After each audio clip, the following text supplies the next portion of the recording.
नमस्कार साथियों, आज हम एक नई शुरुआत कर रहे हैं। आज हम पढ़ रहे हैं संज्ञा प्रकरण। आप जानते हैं संज्ञा प्रकरण एक ऐसा प्रकरण होता है जो रीट, सेकंड ग्रेड, एमपी वर्ग 2, वर्ग 1 लगभग हर प्रकार की परीक्षा में संज्ञा प्रकरण पूछा जाता है। चाहे लेवल 1 हो, चाहे लेवल 2 हो, हम किसी की भी बात करें, यदि संस्कृत में शुरुआत से देखा जाए तो संज्ञा प्रकरण की जानकारी होना आवश्यक है। अब आखिर संज्ञा प्रकरण क्या है, संज्ञा प्रकरण में क्या क्या बातें आती हैं, तो देखिए शुरू करते हैं संज्ञा प्रकरण के बारे में चर्चा। सबसे पहले मैं डाल रहा हूं संज्ञा प्रकरण, ध्यान से समझिएगा। संज्ञा प्रकरण, अगर आप लोगों का साथ रहा तो सबका साथ सबका विकास। अगर आप लोगों का साथ रहा तो मैं आप लोगों को लगभग सारी चीजें पढ़ाऊंगा। संस्कृत साहित्य से रिलेटेड और संस्कृत व्याकरण से रिलेटेड जितनी भी चीजें हैं मैं आपको पढ़ाने का प्रयास करूंगा। तो करते हैं शुरू। संज्ञा प्रकरण में सबसे पहली बात देखी जाए तो किसी भी भाषा के निरंतर विकास के लिए, कहते हैं ना कि कोई सी भी भाषा हो संसार की, तो किसी भी भाषा के निरंतर विकास के लिए उसके व्याकरण का होना अति आवश्यक है।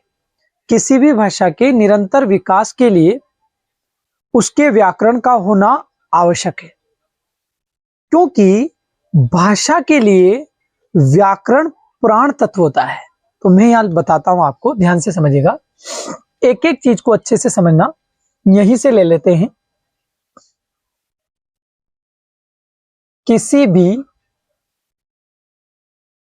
भाषा के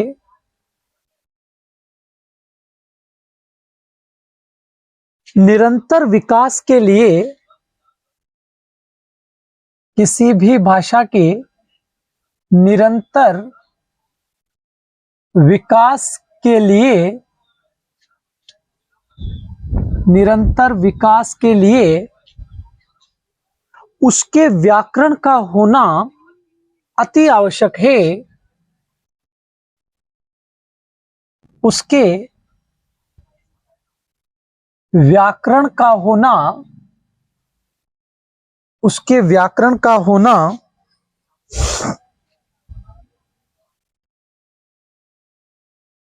आवश्यक है। उसके व्याकरण का होना आवश्यक है। तो किसी भी भाषा के निरंतर विकास के लिए उसके व्याकरण का होना आवश्यक है। कहने का मतलब है व्याकरण का होना जरूरी है। इसके बाद बात करते हैं भाषा को, भाषा का प्राण तत्व व्याकरण को कहा जाता है। सुनिएगा ढंग से, देखो मैं जीरो से पढ़ा रहा हूं, बिल्कुल ऐसा नहीं कि जबरदस्ती मन में आ रहा जो पढ़ा रहा हूं, नहीं, बिल्कुल जीरो से पढ़ा रहा हूं, ध्यान से समझना, सुनते जाइएगा बस। भाषा का प्राण तत्व, भाषा का प्राण तत्व व्याकरण को कहा जाता है। व्याकरण को कहा जाता है। भाषा का प्राण तत्व, यदि बात करें जैसे हमारा शरीर, हमारे शरीर में प्राण होना आवश्यक है। बिना प्राण के हमारा शरीर निर्जीव की भांति हो जाता है। उसी प्रकार एक भाषा बिना व्याकरण के निर्जीव मानी जाती है, क्योंकि व्याकरण होना अति आवश्यक है। इसके बाद आगे बात करें वेदों के 6 अंगों में। देखो वेदों के 6 अंग कौन से हैं, तो मैं आपको यहां बता देता हूं पहले, नहीं तो आपके मन में आ जाएगा, पूरा तो समझा नहीं रहे। वेदांग 6 हैं। अब 6 कौन कौन से हैं? शिक्षा, कल्प, व्याकरण, निरुक्त, छंद, ज्योतिष। शिक्षा, कल्प, व्याकरण, निरुक्त, छंद, ज्योतिष।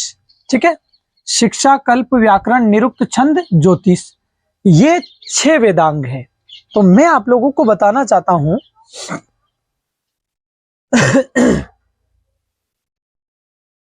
6 वेदांगों में 6 वेदांगों में 6 वेदांगों में सर्वश्रेष्ठ 6 वेदांगों में सर्वश्रेष्ठ वेदांग मुख स्वरूप सुशोभित, मुख स्वरूप सुशोभित, मुख स्वरूप सुशोभित व्याकरण को माना जाता है।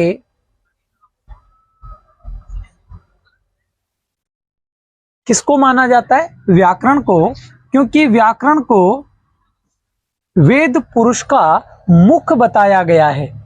व्याकरण को वेद पुरुष का मुख बताया गया है, ध्यान रखिएगा, क्योंकि व्याकरण को वेद पुरुष का मुख बताया गया है। इसके बाद यदि बात करें तो महाभाष्य में किसमें? महाभाष्य में व्याकरण को शब्दानुशासन कहा गया है। मैं एक एक जानकारी आप लोगों को प्रदान करूंगा। महाभाष्य में व्याकरण को महाभाष्य में व्याकरण को शब्दानुशासन महाभाष्य में व्याकरण को शब्दानुशासन कहा गया है। महाभाष्य में किसमें सर? महाभाष्य में किसको? व्याकरण को क्या कहा गया है? शब्दानुशासन कहा गया है। अब ध्यान से और आगे बढ़िएगा। यह अनुशासन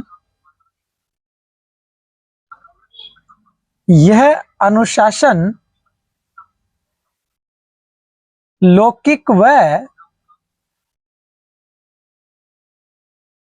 वैदिक, यह अनुशासन लौकिक व वैदिक दोनों प्रकार के शब्दों का होता है। दोनों प्रकार के शब्दों का होता है। यह अनुशासन लौकिक व वैदिक दोनों प्रकार के शब्दों का होता है। कितने प्रकार के? दोनों प्रकार के शब्दों का होता है। लौकिक व वैदिक दोनों प्रकार के शब्दों का होता है। यहां तक अगर आगे बात करें तो पाणिनीय शिक्षा में कहा गया है कि, ध्यान से सुनिएगा, पाणिनीय शिक्षा में कहा गया है, पाणिनीय शिक्षा में कहा गया है,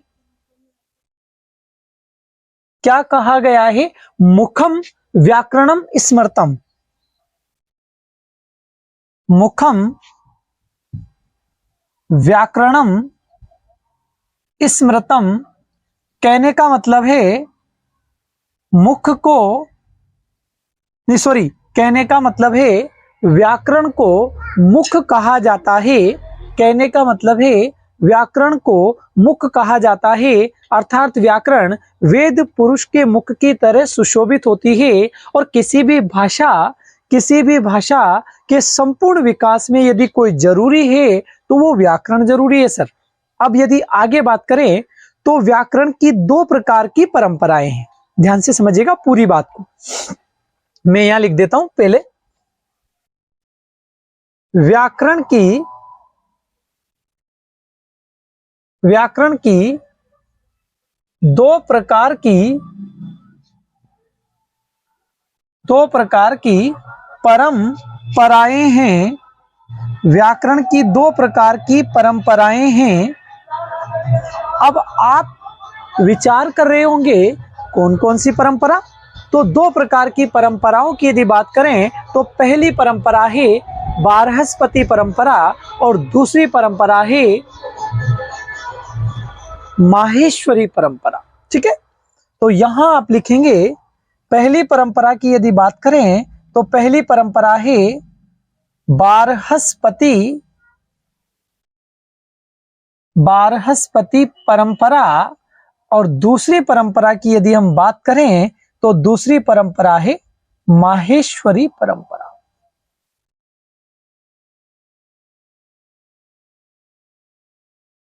ठीक है सर। यदि व्याकरण की परंपरा की बात करें तो व्याकरण की परंपरा दो प्रकार की होती है। पहली परंपरा होती है बारहस्पति परंपरा और दूसरी परंपरा होती है माहेश्वरी परंपरा। वैसे हम पढ़ क्या रहे हैं, संज्ञा प्रकरण। कहीं ऐसा ना हो आप मुख्य बिंदु से अलग हट जाए, जबरदस्ती मन में आजो पढ़ने लग जाए। तो चले, यहां तक मैं आशा करता हूं कि आप लोग यदि वास्तव में संस्कृत के विद्यार्थी हैं और संस्कृत की यदि तैयारी आप कर रहे हैं तो मुझे पूरा विश्वास है कि यहां तक आपको एक एक चीज समझ में आ गई होगी। इसके बाद मैं आपको आगे बताता हूं। इसे मिटाना पड़ेगा, मेरे पास कोई डिजिटल तो है ही नहीं, तो इसे मिटाकर मैं आप लोगों को आगे दोनों परंपराएं विस्तृत समझा रहा हूं, देखिएगा। तो इसे अपन मिटा देते हैं और अब दोनों परंपराओं के ऊपर हम चर्चा करते हैं। वैसे ये मत भूल जाइएगा कि हम पढ़ क्या रहे हैं। बहुत बार ऐसा होता है कि लोगों को यह भी पता नहीं रहता है कि मैं पढ़ क्या रहा हूं और जबरदस्ती धूल में लट लगाने लग जाते हैं। सर, जब आप लोगों को इतनी अच्छी सुविधाएं मिल रही है, पढ़ाने वाले आप लोगों के लिए इतनी अच्छी कोशिश कर रहे हैं, फिर भी लोग पढ़ना नहीं चाहते, और यदि मूवी देखने की बात आ जाए तो फिर तो पूछो ही मत, सब भूल भाल जाते हैं, केवल वहीं ध्यान चला जाता है। तो सर, आप लोगों को यदि वास्तव में अध्ययन करना है और अगर पॉजिटिव रेस्पॉन्स आप लोगों का रहा तो मैं भी संस्कृत साहित्य पढ़ाता हूं और लगातार पढ़ा रहा हूं, तो मैं आप लोगों के लिए इतनी बढ़िया से बढ़िया जो है क्लासें दूंगा, आप भी सोचेंगे वास्तव में। लेकिन उन चीजों के लिए मुझे भी